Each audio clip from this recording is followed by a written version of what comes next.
certaines réalisations socio-économiques. Je voudrais ici, on me demande d'aller vite, montrer que dans le cadre du développement intégral, l'église Kimbanguiste a réalisé beaucoup de projets en matière, par exemple, de construction. Je pense que la belle enceinte, la belle salle de conférence dans laquelle on est une réalisation de ce programme de construction financé par fonds propres et réalisé par la main-d'œuvre, je dirais, kimbanguiste. À Brazzaville, il y a aussi des salles de conférence, des centres d'hébergement qui ont des standards internationaux et qui sont loués par, comme on dit, des clients VIP provenant du secteur public comme du secteur privé. Donc, l'exemple que vous voyez ici, à Kinshasa, se retrouve à Brazzaville, se retrouve, je suppose, aussi en Angola. Dans le domaine de l'éducation, de la santé également, l'église Kimbanguiste compte à son actif beaucoup de réalisations, des écoles conventionnées kimbanguistes existent dans tous les pays, n'est-ce pas, notamment les deux Congos, où les enfants, même des non-kimbanguistes, sont admis. De même, des centres de santé existent sur toute l'étendue du territoire de la RDC et au Congo-Brazzaville. Ils reçoivent tous les malades, bien sûr, quelle que soit leur confession. Au niveau productif, bien sûr, les Kimbanguistes ne sont pas restés à la marge. Ils ont beaucoup de projets, notamment dans l'agriculture et l'élevage en RDC, mais aussi au Congo-Brazzaville. Et ils ont également développé des activités au niveau de la microfinance pour financer les micro-entreprises et prendre en charge les projets.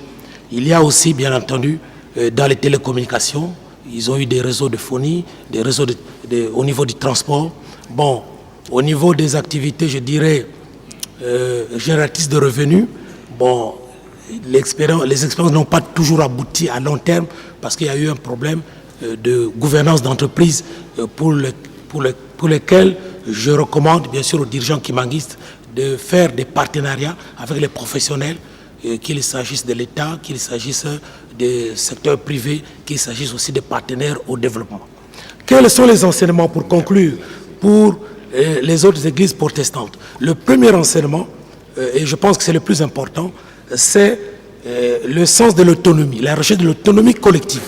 L'église kimbanguiste montre à la face des autres églises plus anciennes, puisque l'église kimbanguiste officiellement reconnue en 59 n'a que, disons, un demi-siècle. Les autres sont déjà centenaires. Eh bien, l'église kimbanguiste montre qu'il est possible de faire des réalisations sans dépendre des aides étrangères, notamment des églises du Nord. Et cela lui donne une marge de manœuvre pour, disons, faire ses choix dans les domaines qu'elle souhaite indispensables pour le bien-être de sa population.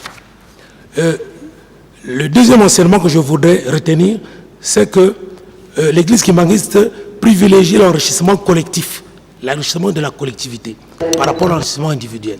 D'où le développement important de l'entrepreneuriat que j'ai appelé de collectif. Et ceci est conforme, je dirais, à la culture africaine. Bon, même si, bien entendu, cette stratégie kimbanguiste se heurte à des limites quand il s'agit notamment de certaines activités comme la microfinance, comme les télécommunications, comme le transport, etc., où on a besoin, bien sûr, de promouvoir aussi l'entrepreneuriat d'esclaves et de plantations. Là où, naturellement, l'église kimbanguiste pourrait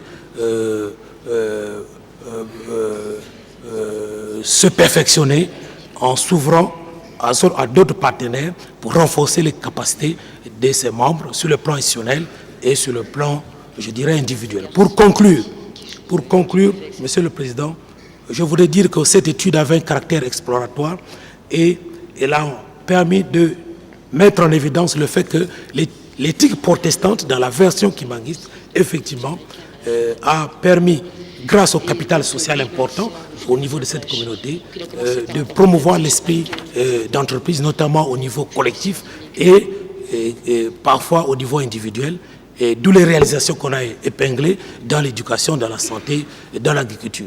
Et il faut néanmoins relever que pour les autres activités, bien entendu, l'église kimbanguiste pourrait améliorer ses performances en signant des partenariats avec des professionnels, notamment pour renforcer les compétences institutionnelles et individuelles des membres et naturellement pour les autres églises protestante ou non, je pense que le principal enseignement, c'est de montrer que l'Église kimbanguiste cherche à promouvoir d'abord l'autosuffisance collective, ne cherche pas à attendre, comme nos gouvernements, comme la plupart de nos États, l'aide étrangère pour se développer. Et je pense que c'est la principale leçon que les autres institutions, qu'il s'agisse des États, mais aussi des Églises, peuvent retenir de l'expérience kimbanguiste. Et en cela, je rejoins le professeur Bayona qui disait qu'effectivement, le modèle kimbanguiste est susceptible d'alimenter les stratégies de développement endogènes